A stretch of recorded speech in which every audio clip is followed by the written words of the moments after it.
Hola y bienvenidos a Not a Professional Podcast. Me llamo Jaren y Me llamo Mr. Draper. hola, Mr. Draper. Tu español es impecable. Oh, yeah. There it is. Hey, guys, how's it going? This is Not a Professional Podcast. Brad's not here today. He might be here for other sections.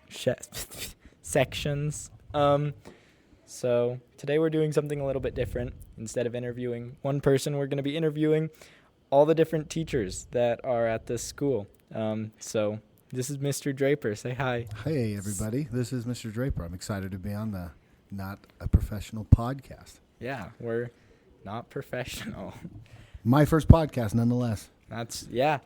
So how long have you been a teacher here? So I've been a teacher at Timpanogos for 10 years now. 10 years. 10 years. So I was hired in 2015. It's now 2025. I did teach for a year and a half at a charter school in Draper. Oh, wow. Yeah, believe it or not. And so, I got all the jokes. But, it was called Summit Academy High School. Okay. And let's see. Do you want to tell us a little bit about yourself? Anything we should know before we... Well, I don't know. As far as, I go, I'm pretty simple. I think teaching's really fun. I do think teaching is my dream job. I've really enjoyed it. I definitely did not go into it to get the money. However, I can live within my means, and I am well off. But I do like teaching. I've got my little family. We've got 4 girls. I actually married my high school sweetheart. I met my wife when I was 16 and she was 15. We started dating when we were both 16.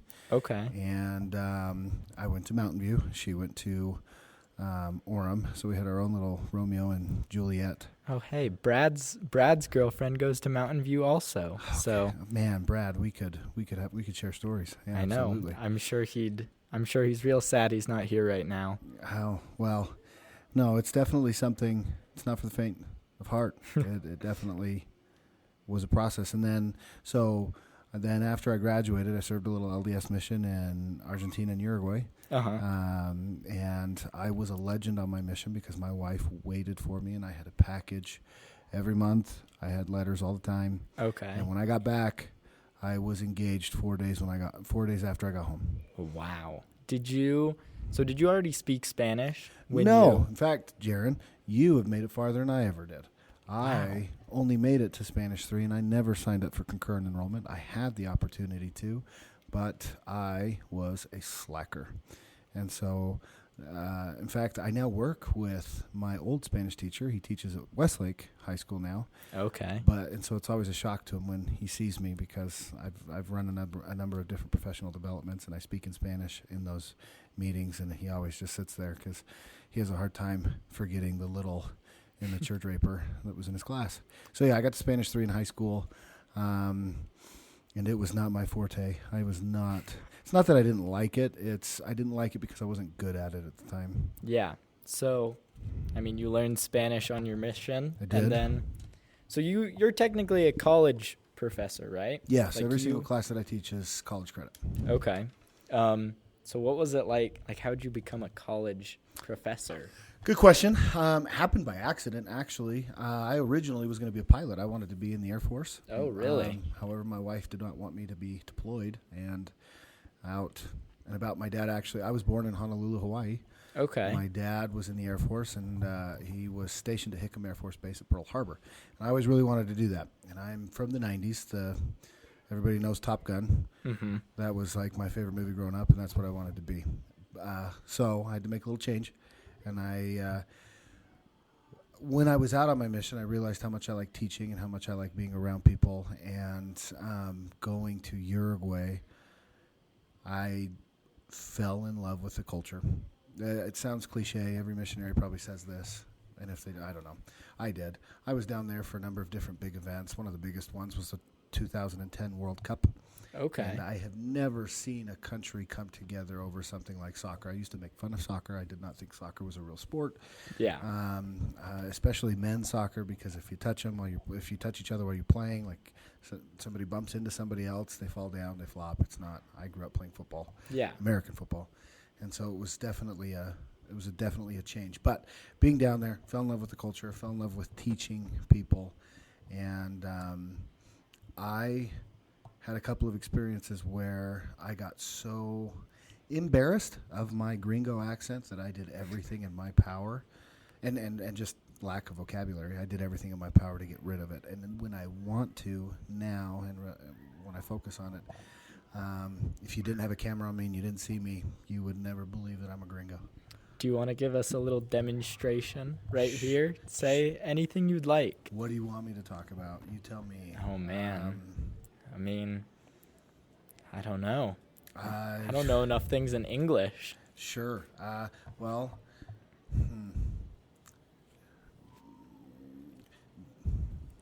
bueno, ahora les voy a dar una demostración. Yo llevo ahora 14, 15 años hablando español.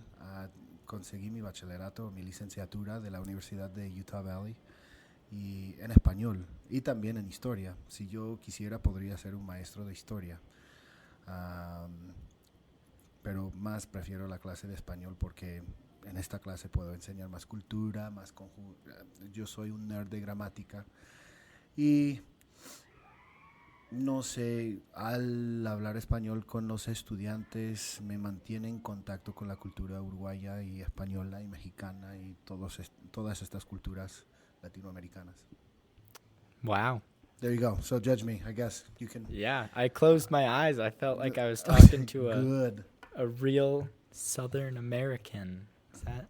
South American. South American. Very good. There Southern, we go. Sure. Yeah.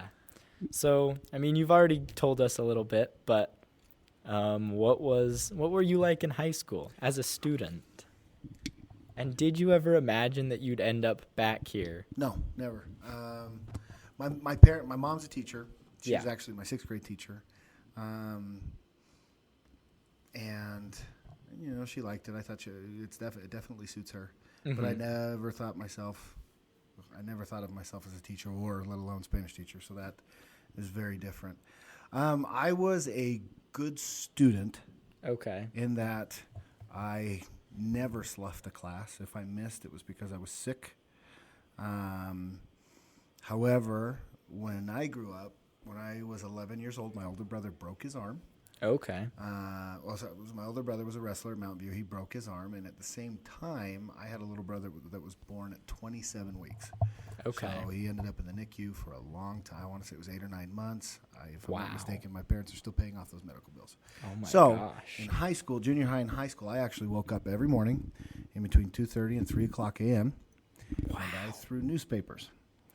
And we would get done at about 7 o'clock, and school started at 7:45. So I had 45 minutes to get home, shower, get ready to go.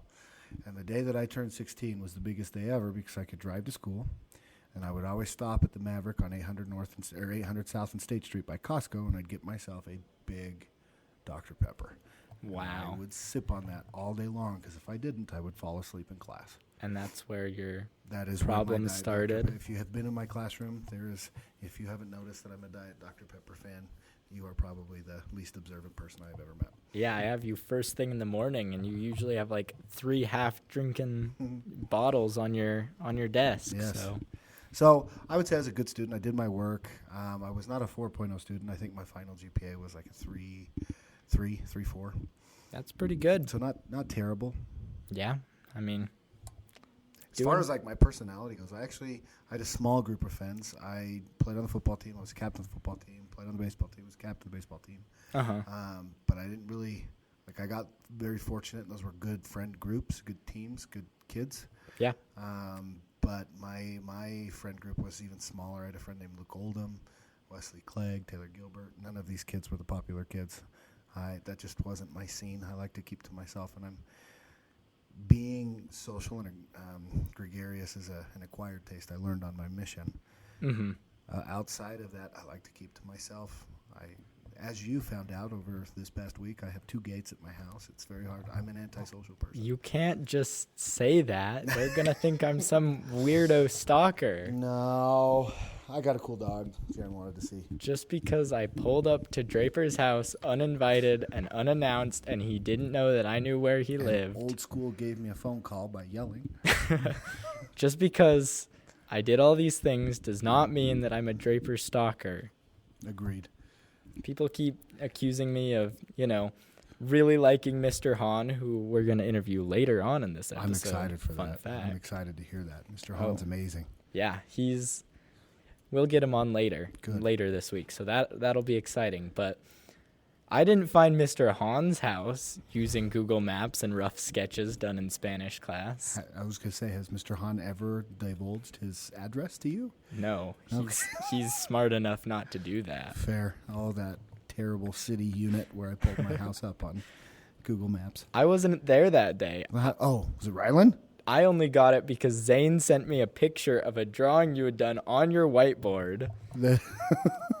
Yes, that's good. And Touché. then Rylan was like, yeah, he lives somewhere near me. So we went on, and he knew that you were in like the. Anyways, I won't spoil your address for everyone to find you. But it's a hidden gem. I like Draper. Draper's a cool guy. Very good. Thank you. Yeah. Well, anything else you'd like to tell us? I don't know. What are the best and worst parts of teaching? Best parts? It's funny because this is a double-edged sword. I really like being around kids, and sometimes that's the hardest part too. Yeah, makes sense. I think I've mentioned this to your class a number of different times. I like your class because we can be goofy and we still get work done. Yeah. That's the perfect combo. But that's a fine line to walk. Yeah. Because there are classes that definitely abuse it, and then they don't get anything done. It's terrible. I mean, I think that part of it is kind of different because you only teach college level courses. So everyone who's in here has at least some knowledge of Spanish. Yeah. So like, what's the other? Senora Jessup? Yeah, Jessup. Yeah. She kind of has to lock down a little more because these kids don't know anything about Spanish. I've taught Spanish 1 and 2. Oh, have you? Yeah, and I have my hat's off to anybody that does it for that very reason. Like I'm spoiled. Like in class, I can go into Spanish and I can give you guys little grammar assignments or culture assignments or reading assignments like your IPA. Yeah, you'll understand them. You will. It can be hard, but you'll get the gist. It's not a problem. So it's not terrible. Would you ever teach at a junior high? Never. Never? Well, okay. I don't know. Good question. I would say no because I see myself retiring here. I will probably be someone like Robin Bretzing who will teach here for 30 years. Let's say hypothetically, and I have no information on this, but if you got fired tomorrow. I don't think a junior high would hire me. Let's say that they didn't need any, like they were getting rid of the Spanish here. So obviously I would go where I needed to go to get the money. But my first priority is not teaching. It's taking care of my family. Exactly. Okay, so teaching is my means or vehicle of taking care of my family. So yes, I would, but not by choice. So if you had the choice between a high school job and a junior high job. I would stay at high school. Okay. There's just some humor that would go over the junior high student's head. You can't joke around with junior high students like you can here. It would be more of the 12-year-old crude humor, kids talking about, farts, different things. I don't think you'd like this podcast. I plead the fifth.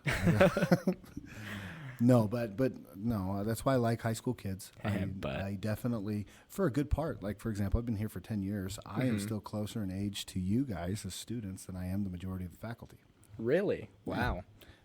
35, most I would say 50% or so, or 45 or so 10 years. Wow. And that's about, well, no, I guess we're a little bit more. You're 16? 16. Yeah, so don't years. Use that information against me, guys. No. But so for a long time, like for example, I started teaching here when I was 24. Like I was. Wow. Yeah, that was not that long ago.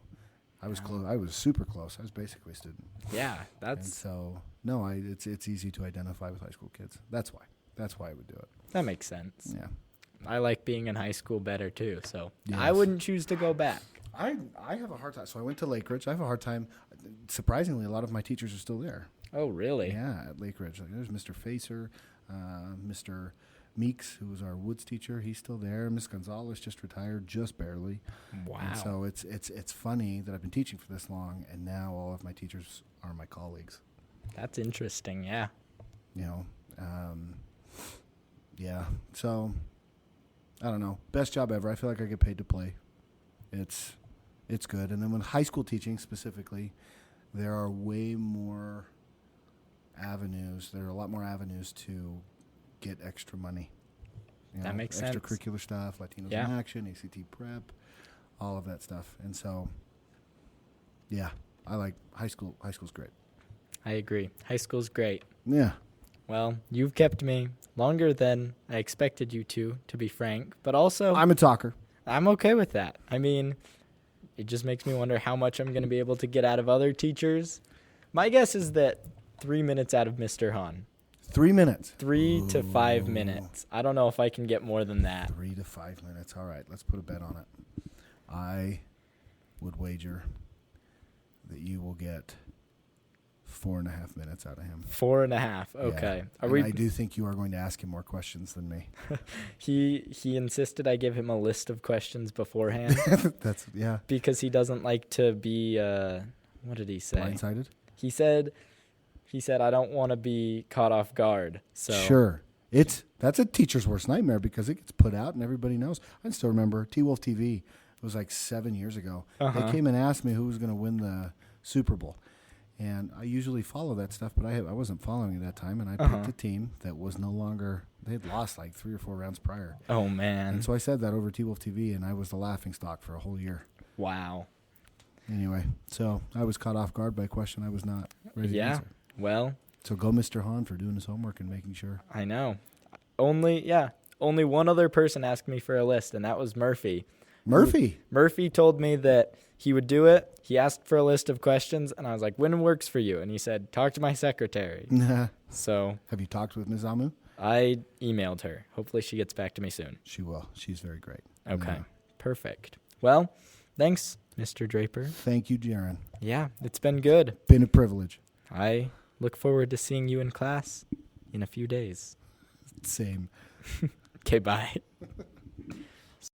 Editor's note, she did not get back to me, and Mr. Murphy is not in this episode.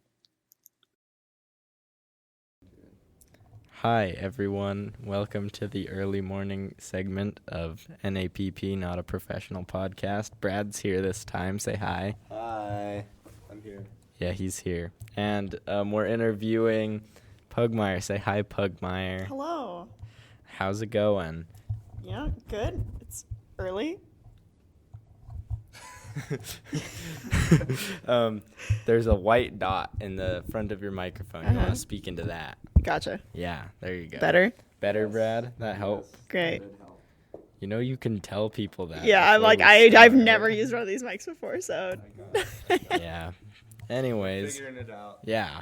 We had to move our setup around a little bit, so we're at the school with Pugmire. Pugmire, what do you teach? Tell us a little bit about yourself. Introduce yourself. I teach theater at Timpanogos High School. Okay. This is my 3rd year teaching. Okay. So still figuring out some stuff. But it's been a good time so far. Yeah. And yeah, teaching's great. So. Yeah, teaching is great. Not that I would know, but I'll take your word for it. So, you've been a teacher for 3 years. Tell us a little bit about what you've done in that time. Gosh. I have learned a lot about myself and a lot about the students around me.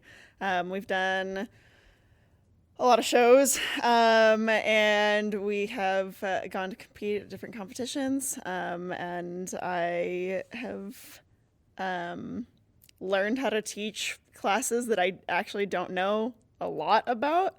Okay. That's kind of new to me, but it's been a cool learning experience for me too. So. Okay. Do you have any future plans with the drama program? Is there anything you'd like to do that you haven't done yet, apart from different shows? I mean, the goal right now is just to grow the program. It's a little small right now, which has been great, and we've been doing what we can with it. But I would love to have a really big, thriving program that involves a lot of people, whether that's in like acting and on the stage, or it's in tech, or it's I teach a drama and film class, so whether it's That's a people in good there. one. Which I'm in. I was in last semester. Yeah. It was a good class. Oh, thank you. I'm glad. If for anyone who's not in the drama program, that's the one I'd start with. That's a good one. I keep going on vacation and missing the movies we watch. Yeah. It's so annoying. Gosh, Brad. He's gonna have to watch Finding Nemo on his own. Okay. Well, that's exciting. I think that more people should get involved with drama. It's a cool program, and I'm not gonna do it, but someone should. Come on, you should, Jaron. I'll think about it. I still need a fine arts credit Yeah. before I graduate. So senior year, I'll probably be back. Great. Yeah, come take a class. For sure. I really think that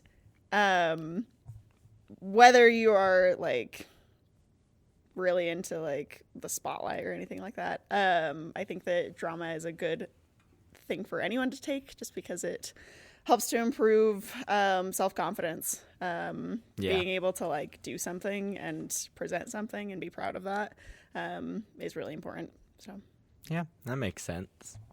Well, what were you like in high school? What was your high school experience? And do you ever think you'd come back to be a teacher? Okay, so these are two different questions. When I was in like second grade is when I first thought I want to be a teacher. But it was mostly because I was like, I could like decorate my classroom and that would be cool. And it's kind of like coming in and out of my life throughout high school and stuff, as I've like been trying to figure out like what am I going to do with my life. And I mean, I'm glad it stuck. But I, in high school, was very much into the arts. Surprise, surprise. Wow, I never would have guessed. I know, wild. I did theater. I was a big choir kid. And I was in our shows and things like that. I played volleyball for a little bit for freshman and sophomore year. And then realized I wasn't that great at volleyball. But yeah, I tried to be a little well-rounded, but that makes sense. Yeah. But the arts are what stuck out to you? Yeah, absolutely. Very like a community that would take anybody in. So when did you really commit to becoming a drama teacher? It was actually a couple of years into college. The goal was to become a choir teacher originally. Okay. And I got my associate's degree down at what is now Utah Tech. And then I applied to BYU because their music program is really great. Yeah. And I went there for like 2 terms and applied to their music program and didn't get in, and then felt like drama was the path instead, which was really scary, but that makes sense. Yeah, but here we are. And I transferred to UVU and got my degree there, and haven't looked back. So that's good. I'm glad that you found your calling. Oh, thank you. Me too. Would you ever teach drama to middle schoolers? Yeah, I would consider it. I actually did my student teaching at a middle school. Okay. So I have some understanding of what that looks like. And I think that middle schoolers get a lot of flack because... For good reason. Yeah, they deserve it. I know. I was one. Because they're still figuring stuff out, and they're a little crazy, and at least a little crazier than high schoolers. But they do have a lot to offer, and they will absolutely like rise to your expectations when you set a goal for them. So that's true. Can't argue with that. What are the best and worst parts of being a drama teacher? Oh, a drama teacher specifically? I mean, or just teacher. You know. My favorite part of being a drama teacher is seeing actors finally like get it on stage. Like if we've been working towards something and there's like the aha moment of like, oh, I see what you're talking about. Yeah. And it's so gratifying for me because then I get to celebrate with them in the success. So that's definitely my favorite part. I think in general, the hardest thing about being a teacher is when students are not engaged in whatever is happening in the class, because Yeah. I can only give so much enthusiasm and energy, and when it's not given back, it's really hard to Yeah. drag through whatever is prepared for that day. So what are your favorite classes to teach? You teach drama 3, drama 4, drama and film. Do you do Stagecraft. Okay. Yeah. So I definitely think my favorite ones to teach are my acting classes. So drama 3 and drama 4. I also teach musical theater, which is fun. Okay. But I have had to push myself in like stagecraft and tech crew because that's not what I got my degree in. Yeah. Like I don't really have a tech background, and so I've had to learn stuff in order to better teach kids, right? Yeah. And then I actually really like drama and film because I mean, I've always liked movies, but I've never been like a film buff. And so that has also made me need to look at film in a new way that I didn't necessarily do before. Yeah, that makes sense. Well, is there anything else you want to tell us about teaching or Timpanogos or drama? Timpanogos is a great place to be. And I encourage anybody who is trying to figure out what their place is to come try drama. I'm sure we have a place for you. So. Yeah. Well, thank you for coming on. We appreciate it. Yeah, thanks for having me. Of course. Is this your first podcast? It is. Yeah. Let's go. we get to be the first. It's a cool experience. Yeah. I'm going to ask everyone that. I got to figure out if anyone's done this before. Who's a seasoned pro? Yeah. All right. Well, yeah. Next up, we're going to record Toby. So, see you guys with him in a second, I guess. Yeah.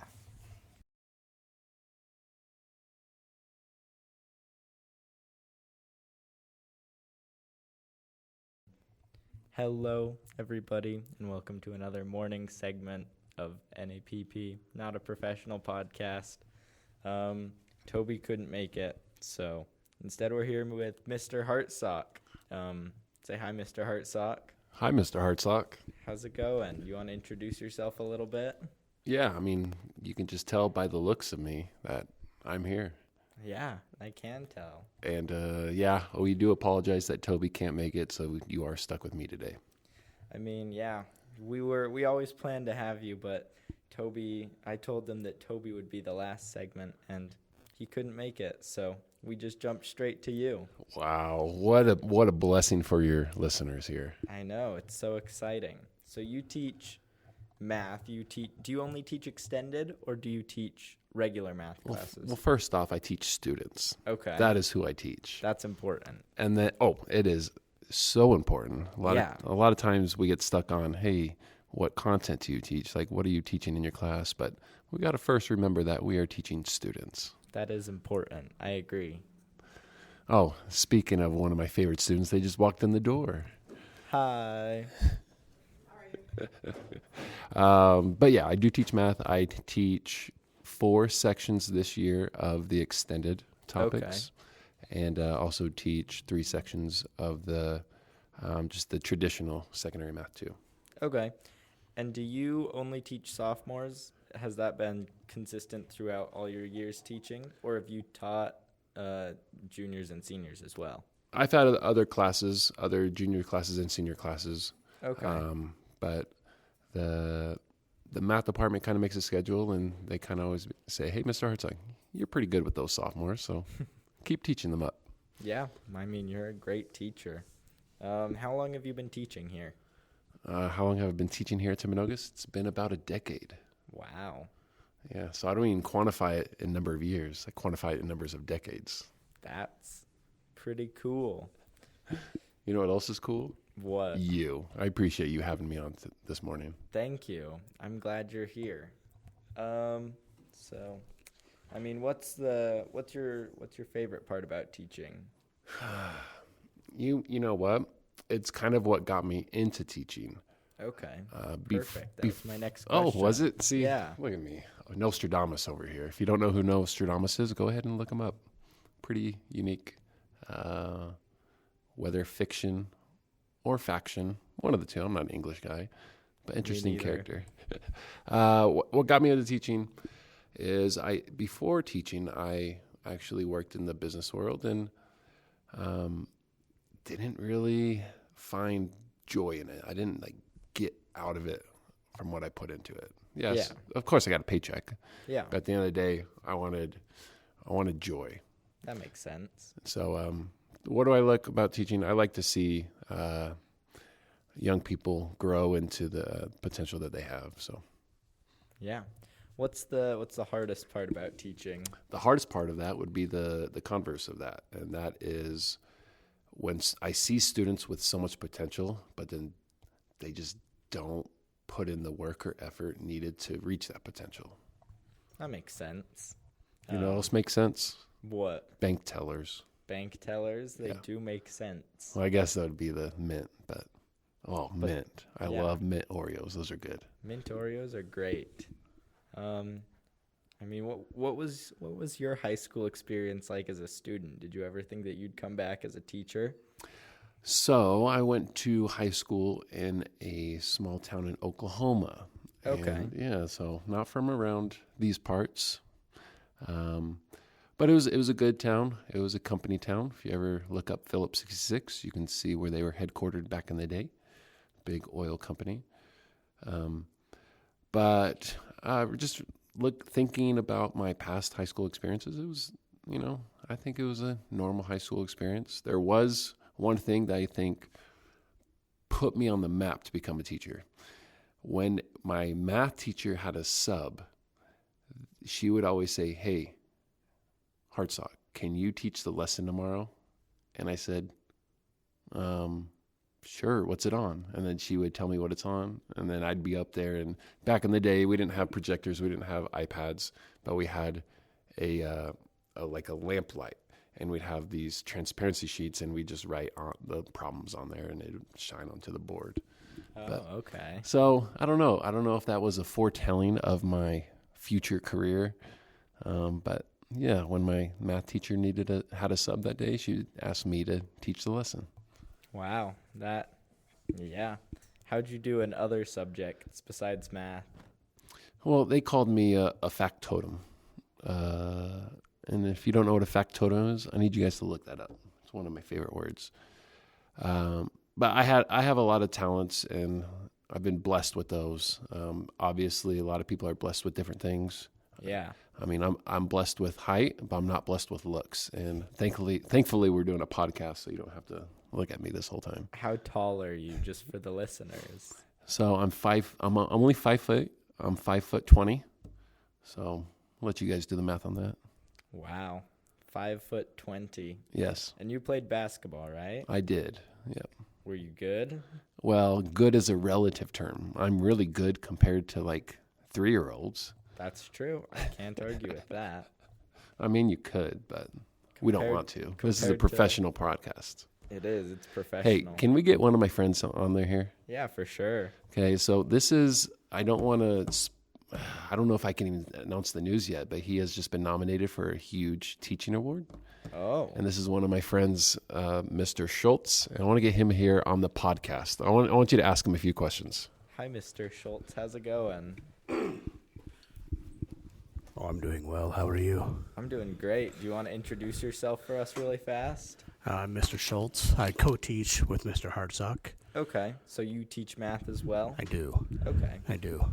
And what math classes do you teach? Secondary 2 Okay. with Mr. Hartsock. And I also do the content creation and yearbook classes here at Timpanogos. Oh, cool. So How long have you been teaching here? At Timpanogos for 11 years now, Okay. but I've been coaching or doing something here since 2002. 2002. Yeah. Wow. I mean, what's your favorite part of teaching here? The people. Like People? the faculty here is amazing. Mr. Hartsock's outstanding. He's a tremendous human being. I am standing right now. I'm in standing. Mr. Hartsock is quite a guy. Every He really faculty is. member I've talked to says positive things about you, Mr. Hartsock. He's a Made of protons. he's the lifeblood of Timpanogos. Really, he really Yeah. is. Look at him. Look at that tan too. He looks so good. He's quite a guy. Yeah. What's been the hardest thing about teaching here for over, a decade plus all those other years? I don't know if anything's hard. I would say the challenges are that so much has changed, even every year to year, especially since COVID. The changes since then has presented some challenges to us, but I also think that's an opportunity for us to grow and try new things, which me and Mr. Hartsock have been doing the last few years, trying better ways to help students and even our faculty. I guess I didn't think about that. How has COVID kind of changed things here since? We did online classes for at least a few months. Right. I think it came down to connection. I think a lot of people didn't feel engaged or connected to other people because we did have that time where we were either online, we weren't able to interact like we used to, and I think some students, we had a 2 or 3 year gap where that would happen. So Yeah. I think connection got lost, but also engagement with classwork lacked, and so I think we're trying to have to catch up to that, but it also leads to new ways to engage students, right? Like meet them where they're at. Yeah. So. And do you think that, we all use Canvas, most of our Right. work is on Canvas now. Do you think that that's mostly because of COVID that we adapted that? I think a lot of us on our side saw that, and it is a tool that can reach more students, especially students that may struggle with absenteeism. Yeah. If you're not able to be here, it is a way to get your schoolwork. But I also think it can be a crutch at times, especially for students where, I don't have to show up to class because I can just jump on Canvas. Yeah. But then you're not able to get the instruction or be social with your classmates. And the in-class delivery really does make a big difference. I agree. But I think that's that's a great point. I think that goes back to connection as well. Yeah. I know Canvas has helped me a lot. Just Right. when I get sick, it's a lot easier to be able to do that in bed than Right. have to catch up afterwards. Right. And it's nice for us when we aren't able to be here. Also, when we have to get a sub, it's nice to be able to put a lesson plan on Canvas Yeah. because we know substitutes aren't able to teach, for the most part. Yeah. The And- subs at this point just sit there and Right. make sure that we're not. Lighting fires or, Exactly. or starting fights or doing something inappropriate. But Canvas has been nice for us because we can put a lesson on. We could link to a YouTube video or Khan Academy for math, and that can lead to at least something happening in the class that day. Yeah. What was your high school experience like as a student? I actually graduated from here back Oh, in really? 1998. Okay. So I actually had math in this class, which is Oh, wow. it's really weird to teach in this class now.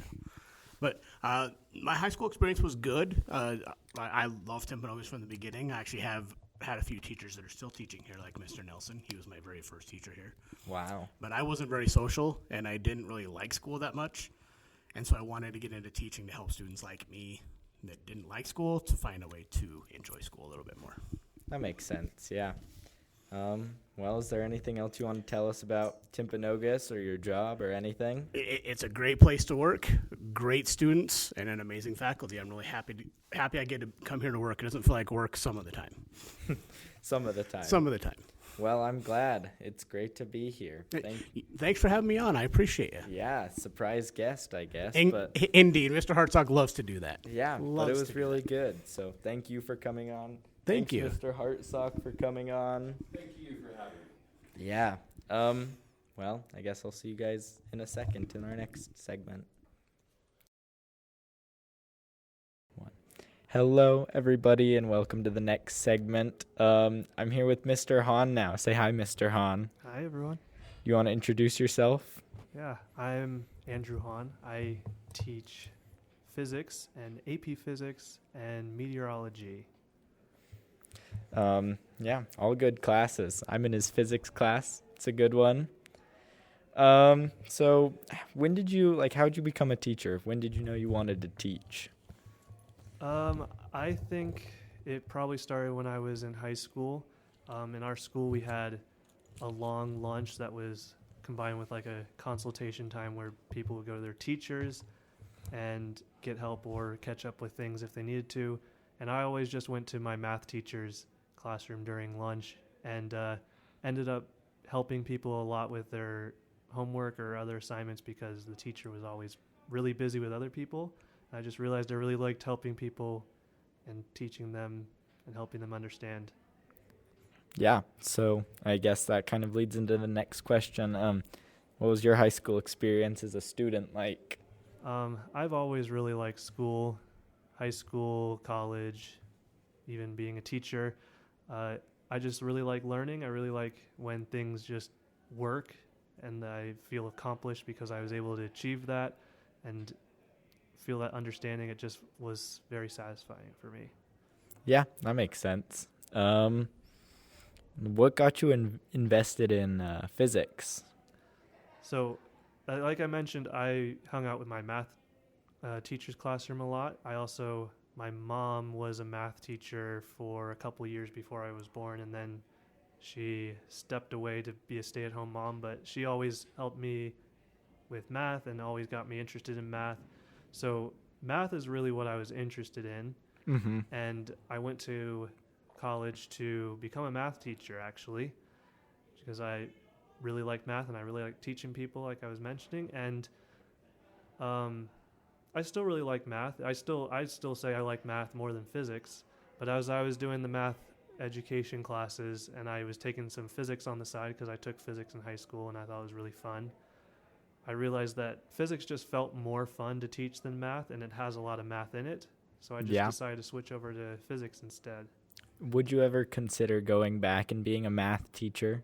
Yeah, I've done some classes. I've in the past tried to work on getting a math teaching license, but it's just way harder to get a math teaching endorsement than it is a science teaching endorsement because it's all the classes are specific to math instead of most education classes being general. And so it's just been too much work with also being full-time teacher as well. But it is something that I think would be interesting. Yeah. Was it, because you teach a college level course, right? What was the additional schooling for that like?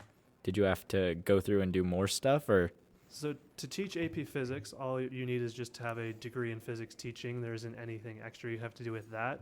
But with my meteorology class that I teach for concurrent enrollment, that gets college credit from just taking the class, I had to have a master's degree in physical science to be able to teach that, which I completed a degree from that a couple of years ago. Okay. And is that your favorite class to teach, or do you prefer AP Physics? I'd say AP Physics is my favorite class because that's the physics that I fell in love with all the math and the intense problem solving. The real challenge is what I like. And so I've always enjoyed teaching AP Physics the most because of that. Good to know. I didn't ask about regular physics because I know we're not your favorite. Oh, no, I really like regular physics too. They're more challenging because you're all so young compared to my college level classes. But it's a very different experience teaching younger students and older students. Have you ever done, because I know some people take physics concepts, have you ever taught a class like that, or? No, like the reason why I like AP Physics so much is because it's a challenging class, and I really only like teaching challenging classes. Yeah, that It's makes just sense. my personal preference. So I think I just let the other teachers teach what they want, and I try to teach what I want as long as it all lines up with each other. Yeah. I like to be able to choose what I teach. I think I don't know if I'd do too well. Oh, there go my keys. I don't think I'd do too well in a physics concepts class. I like the math too. Yeah. What's been some of your favorite or like the best aspects of teaching, especially physics, but just in general? I really like when I'm able to form that connection with students, and we're able to joke around with each other and have some fun beyond with what we'd normally expect to get out of a classroom teacher-student setting, where we can just enjoy each other's presence and have inside jokes or be able to greet people in the hallway and they're excited to see you. That's just my favorite part, when people feel that connection with me and I feel that connection with them, and it makes it so that the teaching experience is so much better too. Yeah. Yeah. Did you ever expect your level of popularity among students? There's a lot of students who really like you. Yeah, I kind of feel like I have like a cult following sometimes. It's not actually as strong as it used to be. My first few years, it was kind of weird how much people seemed obsessed with me. Really? Yeah. I mean, there's always people who don't like me too, and there's always people who don't like my subject. But it is really fun to have the people who really enjoy me in my class. It just makes teaching more fun. It makes learning more fun too. I'm glad I can brighten your day, Mr. Hahn. Yep. Mr. Hahn is probably my favorite teacher. So, Yes. what are some of the hardest parts of teaching? Oh, the fact that not everybody cares about the subject as much as you do, and not as everybody loves learning as much as I do. And just also having to deal, really my least favorite thing in general is having to deal with all of the stuff that is outside of the view of the students, dealing with government stuff and money stuff. It was always such a headache dealing with that. Mm-hmm. But luckily I have lots of other coworkers who know what's going on. They can help me out with that. And there's enough students who enjoy my material and me that it makes up for that difference. And just always super, super busy. Never feel like I have time to do anything while I'm at work. But at least I'm not bored. It's always giving me something to do. Who are your teacher buddies? Do you hang out with any of the teachers? Oh yeah, the whole science department loves hanging out with each other. We love playing board games during lunch, and Ooh, fun. it's really the only teachers I ever interact with on a regular basis. That makes sense. Yeah. Well, Draper really likes you. I know that. Yeah. As the NHS advisor, I also work with some of the other advisors like Draper, who does Latinos in Action. So I get to do some activities with him as well. That's fun. Is there anything else you want to tell me about teaching? I mean, this is a great class. Yeah. As long as you make your class fun and engaging and the students feel like they're learning and not just being taught to, it's fun for everyone. And it feels satisfying for most people as well. Yeah. Well, this is just for me, but how is your AP physics class structured different than your regular physics? Since regular physics is a more required class and structured towards the sophomores who are brand new to the school and to a higher level of learning, I have a lot more structure in my physics class, my regular physics class, than in my college level classes. Okay. Specifically in AP physics, it is a really hard class. Mm-hmm. Some people might argue that it's the hardest class that's offered in really any high school setting. Yeah, I've heard it's the hardest AP class. Yeah. And the test doesn't really help with that reputation as well. It tends to be a very hard test that is very strict with the points and hard to get good scores. But the way I try to make that class is it is a lot more of a focus on the learning that's happening and a lot less focused on the assignments that are being done and the busy work. So I only have 3 types of assignments in that class. I have the labs that we do in class that are about a quarter of the class in the grade. I have a packet of practice problems that come with every unit, and I have a test at the end of every unit that is structured in the same way as an AP test, just a lot shorter, so it can be done in one class period instead of 3 hours. Okay. And all of my grades are not final until the end of the term, so if you don't get a grade you like, you can fix it. The practice problem packets are completely based on effort, not completion, but effort, that you're showing that you are trying to learn the material. And I give you the answers for all the questions too, so I don't really care that you got the right answer.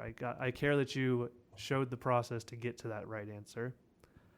And then the tests are graded on the 1 to 5 scale, just like an AP test would be. So you have that as a reference of how you're doing on the material. And then I always let you fix the material and show me that you have understood the material, and I can boost your score all the way up to 100% from doing that. Yeah. Well, I'm looking forward to that class. So the grade should just be a reflection of how much effort you put in, and not every single thing that you've done with all the million different assignments that sometimes happen in a college class. I wish other teachers would understand that better. I have some problems with some of the other teachers. Yeah, I try to make the grade more of a reflection of your learning and not a reflection on that you have done every single thing. Well, I appreciate that. Yeah. As many kids who don't like this subject or don't like this class, I think there's just as many who really enjoy the subject and like coming in every day. So it's a good class. I would recommend anyone who hasn't yet take physics with Mr. Hahn specifically. All right. Thank you. Yeah. Well, thanks for coming on. It was good talking to you. No problem. I'll see you next week, I guess. All right. Bye, Mr. Hahn. Bye, Jaron. Hello, everybody, and welcome back to one more segment of NAPP. This is our final interview for the week. Say hi, Miss Blazian. Hello. How's it going? You want to introduce yourself? Yeah, sure. I am Kristen Blazian. I teach English at Timpanogos High School. 35-year-old lady. Anything else? Any exciting, interesting insights About myself? about yourself? Oh, my dog is 15. He's really old. Wow, that's as old as, I know, almost as old as know. I am. I know. He's an old boy. He'll be 16 in July. Wow. I like to travel. I like to read. And I have been teaching at Timpanogos for 11 years. 11 years. 11 long years. That was going to be my next question. So Yes. you've been here A long time. as long as anyone else has. Well, not that long, but a long time. So you're like, what, the oldest person in the building, basically? Yes. A sage. Yes. There are adults who have been here since the school opened in 1996. I know. I was 6 years old at that time. Oh my gosh. But I have been here 11 years. And I've taught English all 11 years. So have you taught any other classes besides you teach English, 10 honors, and you do. do AP language? I do. I also teach music, language, arts with Mr. Steve Jerchi, our choir teacher. He's Okay. an English 12 elective. And I have taught English 12 humanities. I don't teach that this year, but I have done it in the past. And then I've taught English 10, just regular English 10. Okay. So, yeah, a good time. Very cool. Well, I mean, what are the best and worst parts of teaching? Oh, man. How much time we got? As much as you need. We'll start with the 1 stars, if you will. Okay. The Yes. worst parts of teaching.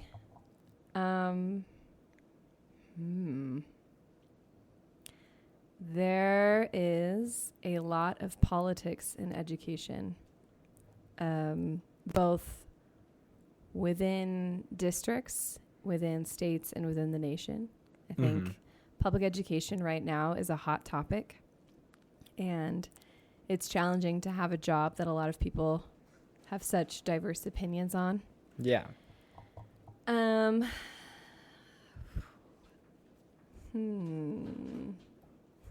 How many people listen to this podcast?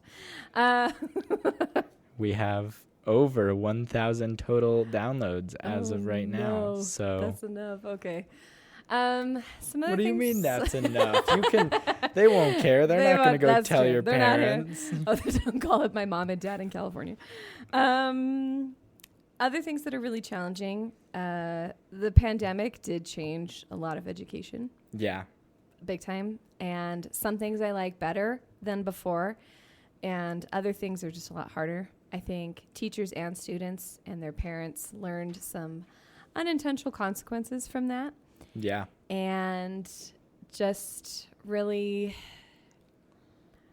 I think it brought out the best and the worst in teachers, parents, and students. And that has For sure. come into 2025. Other things that are hard. This is a pretty unforgiving job if you have anything going on in your personal life. Mm-hmm. So, because at the end of the day, I always have to be the responsible adult in the room. Unfortunately. So if anything is going on in my personal life that is hard to compartmentalize into the day, it is hard to, put it into the side of my brain and then be like, hey kids, let's learn about prepositional phrases. Woohoo. Hey, well, I'm very good at what I do, which is podcasts. So if you ever need someone to take over for a day, I'm your guy. You're on it. Excellent. Perfect. I'll give you the sub plans and just leave. Perfect. Things that I love about the job. So all 11 years here, I've taught English 10 at some each year in various amount of sections. And even though the content has kind of stayed the same, we're reading books, we're talking about books, whatever. Yeah. It's always different because you're working with different groups of kids and different world events impact how you teach and how you talk about texts. So the only text from this year, the only text that I've kept all 11 years is Fahrenheit. Because it keeps being relevant. And it's changed in how I used to teach Fahrenheit, which was very heavy on like the, be careful when you're using technology and don't oversaturate the world with tech. Yeah. To now it's like, hey, we're actually living in an era of censorship. What does that look like in 2025? What did it look like in 1953 when Bradbury wrote this? What are the concerns? What do we, things like that. So yeah. I do like the diversity of the job. It keeps me on my toes in that way. That makes sense. And I just like working with young people like you, and I get to do things like this. Yeah. So it was a good time. I know. Is this your first podcast? My very first. I know. So many teachers here have never been on a podcast. We've never crazy. Podcasted. So yeah, this is my first time. Have you ever considered starting a teacher podcast? Actually, I don't know if you know Mr. Schultz or Schultzy here. I have not met him. Editor's note. I have, in fact, met him. Yeah. We interviewed him literally like 2 segments ago. Whoops. No. In the faculty superlatives, Mr. Schultz and I won most likely to host a podcast. Oh, okay. So maybe this is my gateway experience. Yeah. Well, if you have any hosting questions, I'm your guy. Give me the tips. Give me the lowdown. Yeah. Well, how'd you get into teaching English? Or just, oh man. I mean, how'd you get into English, first of all? Kind of not by accident, but by the path of least resistance. Mm-hmm. When I was a sophomore, I took a humanities class that counted as my English and history class. So it was 2 class periods back to back. And I had a phenomenal teacher, Mr. Colesby. And after taking that class, I realized that this was something I wanted to do. Up to that point, I thought I wanted to be a vet. And then we had to put my high school dog to sleep. And I was like, absolutely not. I can't do this.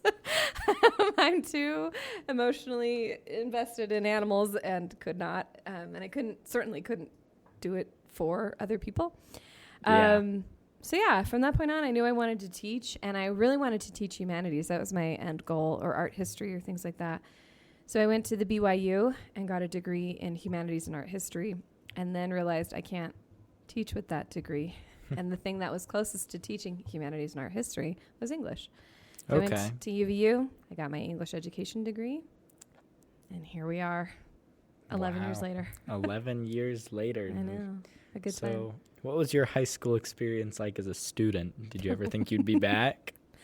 I knew I didn't want to go back to my high school because I did not like my high school. As a student, this may shock you, I was a toxic perfectionist. And I felt like I had to take all of the AP courses that I did not belong in. I was in sports, I was in the fine arts, I was in choir.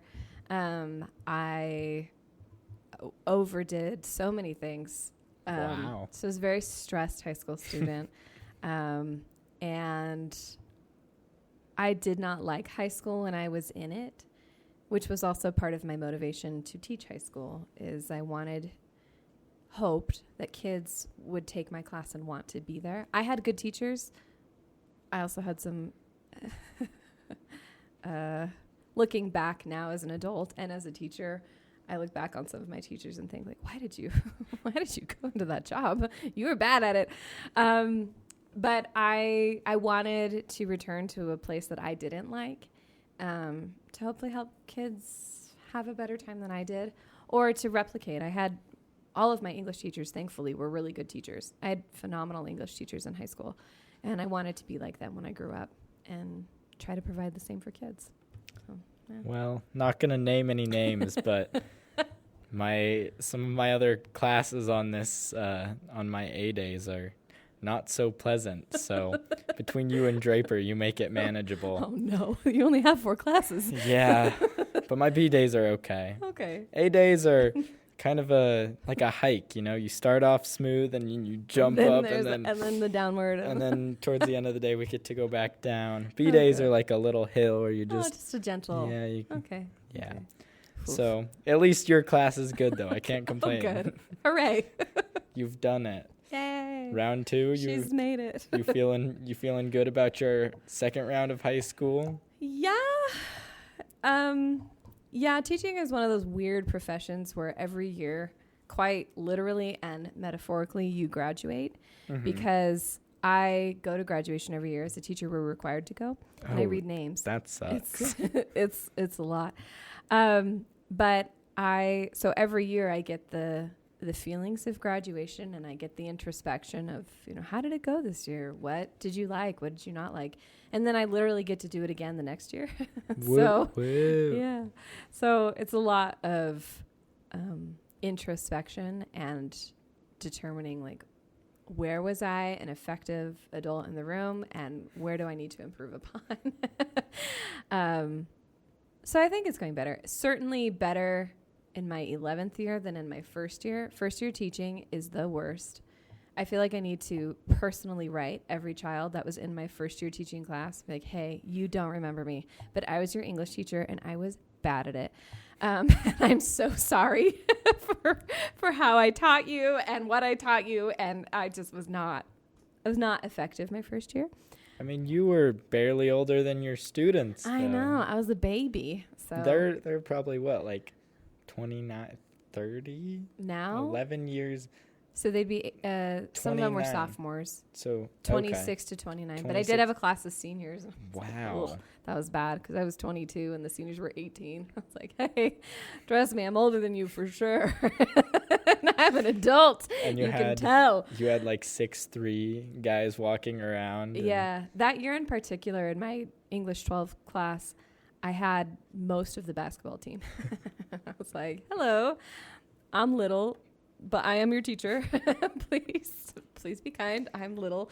Yeah, that was a rough year. But you made it. I know. And now I'm at the fun part where I can like explore and experiment and create and do and not have to.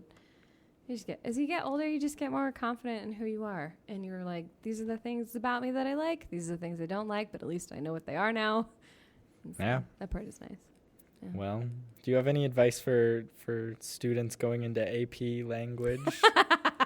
Perchance. Oh man, I feel like, oh man.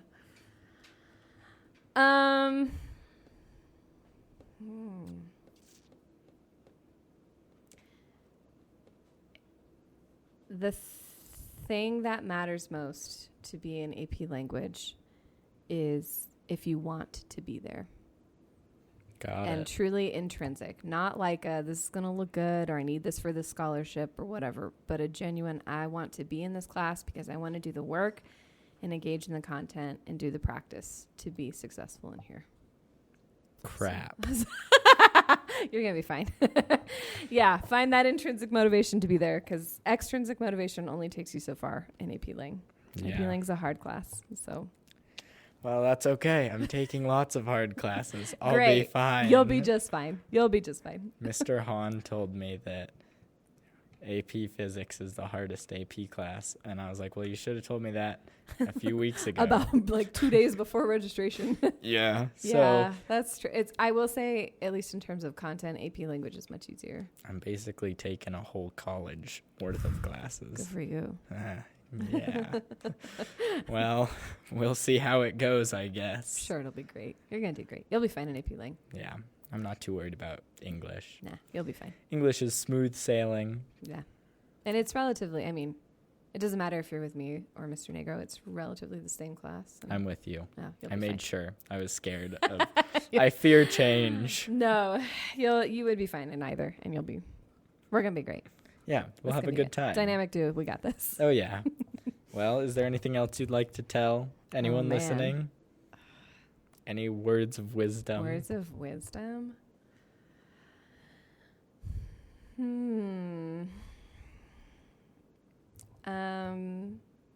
Take care of yourself. Take care of yourself. That's a good one. Don't let expectations be the thief of joy. Okay. And it's all downhill from here. Yeah. And don't do anything I wouldn't do. How do we know? Well, you just get to make an educated guess at that point. Oh, hi, Brad. Oh my gosh, is this the Brad? This is the Brad. Hello, the Brad. I'm glad you finally showed up. We've been going for 15 minutes now. No. I know. I'm so sorry. It's We're okay. wrapping up. I was hanging out with Takeo. I'm sorry, guys. Takeo's a cool guy, though. He was on our last episode. I don't know why my phone wasn't buzzing. It's so It's annoying. okay. We called. It's okay. Do you have anything else to ask, Miss Blazian, before we wrap up? I'm annoyed I couldn't get into your AP English class. I'm in Nagro's class instead. Well, she was just asleep. saying. She was just saying it was either way. It's basically the same. We literally share assignments all the time. It's pretty much the same class. You'll be fine. Yeah, you're gonna be good. That wasn't really a question, but I guess that's all I have to say. A lot. Yeah. All right. Well, thanks, Miss Blazian. You're so welcome. Thanks for having me. Yeah. Thanks for coming on. I'm here. Well, I guess we'll see everyone in 2 weeks. Thanks for listening. And bye. Bye. Wait, as we like to say, to end every episode of this podcast, asparagus. Hope you guys enjoyed that episode. I thought it was a lot of fun. It's definitely the most work we've had to put into an episode in quite a while. But sorry I wasn't there the whole time, basically. Brad was a busy guy, but you'll see more from him in the coming weeks. Our next episode will be a special episode where we're the guests because we released an episode a week late and I felt bad about it. So be on the lookout for that in about 2 weeks. It might be a little late because we've actually used up almost all of the storage on our podcast site. So it might be a few days late, but that's okay. Anyways, booyah. Okay, we're gonna go get McDonald's. Bye. Asparagus. Asparagus.